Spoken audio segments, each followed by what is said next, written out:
तुषार शर्मा मामले पर supreme court ने आज सुनवाई की। हमारे साथ एडवोकेट अनुराग श्रीवास्तव जी साथ में। अनुराग जी, आज जो सुप्रीम कोर्ट का रुख था उसमें सीधे तौर पर जब सॉलिसिटर जनरल ने ये कहा कि अब जांच जो है सीबीआई को सौंप दी गई है, तब सुप्रीम कोर्ट ने हस्तक्षेप करने से इनकार किया, लेकिन मामले को लंबित रखा है। ऐसा नहीं है, ना लंबित रखा है, ना हस्तक्षेप करने से इनकार किया है।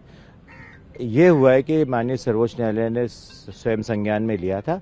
आज जब मैटर हियरिंग पे आया तो माननीय सर्वोच्च न्यायालय ने बहुत संतुष्टि व्यक्त करी कि जो सेकंड पोस्टमार्टम है वो हो चुका है, त्विषा का अंतिम संस्कार हो चुका है, और उन्होंने इस बात से बहुत संतुष्टि व्यक्त करी कि अच्छा हुआ कि मध्य प्रदेश शासन ने स्वयं ही सीबीआई इंक्वायरी के लिए रिकमेंड किया और आदेश हुआ। उनका कंसर्न इस बात का था कि अब जांच सीबीआई द्वारा तुरंत टेक ओवर कर लेनी चाहिए। उन्होंने ये जब कंसर्न शो किया तो तुषार मेहता जी ने ये आश्वासन दिया है कि जो प्रक्रियात्मक बाधाएं होती हैं, नोटिफिकेशन निकलना होता है, उसके लिए वे आज ही प्रयास करेंगे कि वो निकल जाए और कोशिश होगी कि आज ही सीबीआई उसको टेक ओवर कर ले। त्विषा का परिवार भी शुरू से यही डिमांड कर रहा था कि सीबीआई इसको टेक ओवर करे और एक निष्पक्ष जांच हो, और माननीय सर्वोच्च न्यायालय का भी ये मानना था कि सेंट्रल एजेंसी है सीबीआई, निष्पक्ष एजेंसी है, तो अब जांच तुरंत उसको हैंड ओवर कर देनी। सुप्रीम कोर्ट ने अनुरोध किया है सभी जो परिजन हैं कि वो मीडिया के पास ना जाएं और बल्कि केंद्रीय एजेंसी के समक्ष अपना जो बयान है वो दर्ज कराएं।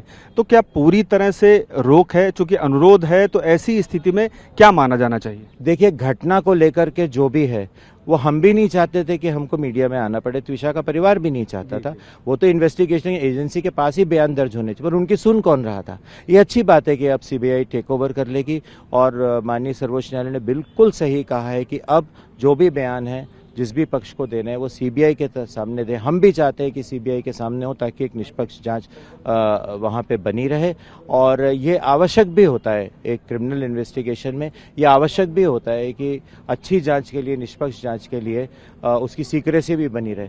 लेकिन ये मुद्दा ऐसा है कि पहले ही दिन अगर सही तरीके से एफआईआर दर्ज होती और इन्वेस्टिगेशन चालू हो जाता तो बात यहाँ तक आती ही नहीं। एक अंतिम चीज में सर्वोच्च न्यायालय का ये मानना है कि जब ज्यादा पब्लिक स्टेटमेंट्स होते हैं तो लोग अलग अलग तरह की धारणाएं बनाने लगते हैं, एक तरफ या दूसरी तरफ, तो उससे अब बचा जाए, क्योंकि अब सीबीआई के साथ मैटर है। तुषार शर्मा के परिवार की ओर से मांग की गई है कि जो ट्रायल है वो दूसरे राज्य में ट्रांसफर किया जाए, और इससे संबंधित आवेदन दाखिल करने के लिए सुप्रीम कोर्ट ने कहा भी है। ये क्या पहलू है? नहीं, अभी ऐसी कोई मांग, अभी ऐसी कोई, सिद्धार्थ लुथरा साहब ने ये बात रखी थी। उन्होंने कहा है कि ये एक मुद्दा है जो कुछ भी हुआ है, तो माननीय सर्वोच्च न्यायालय ने कहा है कि ट्रायल की स्टेज पे आने पे सबके अधिकार सुरक्षित हैं। अगर उस स्टेज पे हमको लगता है कि जो कुछ भी घटनाक्रम मध्य प्रदेश में हुआ है, भोपाल में हुआ है, अगर उसको देखते हुए ऐसा लगता है कि उनको ट्रायल मध्य प्रदेश से बाहर होनी चाहिए, तो वो प्रॉपर स्टेज पे बिल्कुल उस संबंध में कार्रवाई की जाएगी। हमसे बात करने के लिए बहुत बहुत शुक्रिया। तो आपने सुना अनुराग श्रीवास्तव साहब को, जिन्होंने हमें बताया कि सुप्रीम कोर्ट ने इस मामले में चूंकि जांच सीबीआई को अब सौंप दी गई है, तो ऐसी स्थिति में ये भरोसा जरूर जताया कि अब सीधे तौर पर सुप्रीम कोर्ट को हस्तक्षेप करने की जरूरत नहीं है।